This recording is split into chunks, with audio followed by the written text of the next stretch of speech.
जिल्हा परिषद व पंचायत समिती सार्वत्रिक निवडणूक 2026 मध्ये प्रथमच मार्क्सवादी कम्युनिस्ट पक्ष आपले उमेदवार रिंगणात उतरवत आहे। या निवडणुकीत पंचायत समितीसाठी 5 तर जिल्हा परिषदेसाठी 1 उमेदवार उभा करण्यात आला आहे।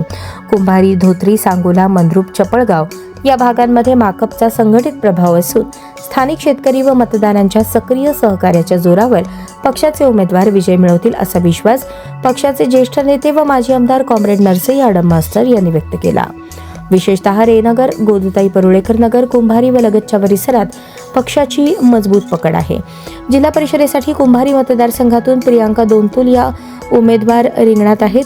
येत्या 8 फेब्रुवारी रोजी त्यांचा विवाह असला तरी त्या कॉम्रेड नरसई आडम मास्टर यांचे जुने सहकारी व ज्येष्ठ कार्यकर्ते असलेल्या कुटुंबातून असल्याने त्यांना ही संधी देण्यात आली आहे।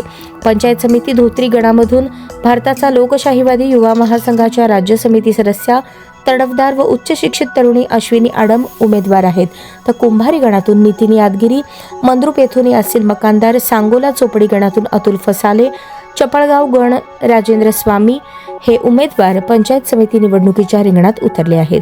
बुधवारी सकाळी ज्येष्ठ नेते माजी आमदार कॉम्रेड नरसई आडम मास्टर व जिल्हा सचिव कॉम्रेड युसुफ मेजर यांच्या नेतृत्वाखाली सर्व उमेदवारांनी आपले उमेदवारी अर्ज दाखल केले।